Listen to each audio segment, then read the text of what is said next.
Learning objectives. In this module, we will learn something very important about how your body and mind respond to stress and calm. We will understand two major systems in the body, the sympathetic nervous system and the parasympathetic nervous system. These names may sound complex, but the ideas are simple. The sympathetic nervous system is the part of your body that helps you react quickly when something feels dangerous, urgent, or stressful. This is where terms like fight, flight, and sometimes freeze come in. Fight means preparing to face the challenge. Flight means preparing to escape. Freeze means becoming still for a moment when the brain is trying to decide what to do. The parasympathetic nervous system is the opposite kind of response. It helps the body rest, recover, digest food, restore energy, and return to balance. In this module, we will see how breathing is connected to both of these systems and why your breath can act like a built-in reset button for your body. As we go through the next slides, keep one big idea in mind. Your breath is not just for survival. It is also a tool you can use to help your mind and body shift from stress toward calm. Explain. Imagine your body has two operating modes. This is a simple way to understand something that is happening inside you all the time.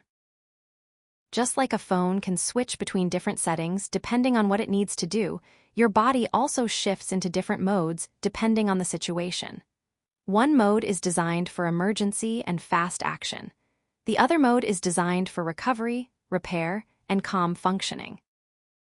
This idea is helpful because many students think stress reactions are random or that something is wrong with them when their heart races or their body becomes tense. But in reality, the body is doing what it was designed to do. It is trying to protect you. In the next few slides, we will look at these two modes one by one. First, we will understand the emergency mode, and then we will compare it with the recovery mode. Once you understand both, it becomes much easier to see why breathing practices are so effective. Mode 1. This first operating mode is emergency mode. It is also called fight or flight. Its main purpose is very simple, to keep you alive. When something sudden or threatening happens, your body does not wait for a long discussion. It reacts immediately. For example, if someone suddenly steps in front of your bicycle, you brake fast. If a cricket ball comes toward your face, you move quickly. If a dog starts chasing you, your whole body becomes alert. In moments like these, your body is helping you survive. Your brain sends signals very quickly. Your heart may beat faster. Your breathing may become quicker. Your muscles tighten and prepare for action. Your body gives more energy to systems that help you move, react, and protect yourself. This is a very useful system in real danger. The problem is that the same system can also turn on during non-dangerous situations, such as exams, social pressure, arguments, embarrassment, or overthinking. The body may react as if there is an emergency, even when the threat is not physical. Now that we understand emergency mode, let us move to the second mode, which is just as important for health, focus, and emotional balance. Mode 2. The second operating mode is recovery mode. It is also called rest and restore. While emergency mode helps you survive a threat, recovery mode helps you come back to balance afterward. Its purpose is repair. In this mode, the body can digest food properly, sleep more deeply, learn better, and heal. This is the state your body needs for healthy daily functioning. When you are calm and safe, your muscles can soften, your breathing can slow down, and your brain can focus more clearly. This is also the state that supports memory, emotional regulation, and steady attention. For students, this mode is extremely important. Learning does not happen best when the body is stuck in emergency mode all the time. To study well, listen carefully, remember information, and make thoughtful decisions, the body needs access to recovery mode. So now we have a clear picture of the two modes. Next, we will connect these modes to stress and to a specific system in the body called the sympathetic nervous system. Animation. Now let us look more closely at what happens during stress. When stress appears, the sympathetic system becomes active. This is the body's emergency response system. Once it turns on, several changes happen very quickly. Breathing becomes fast, the heart beats faster, muscles become tight, palms may become sweaty. These are all signs that the body is preparing for action. Notice something important here. These reactions are not bad. They are normal body responses. They are useful if you need to react quickly. But if they continue for too long, they can make you feel overwhelmed, restless, anxious, or unable to think clearly. This is why stress can affect school performance, relationships, sleep, and decision-making. If the body stays in sympathetic mode for long periods, it becomes harder to feel calm and focused.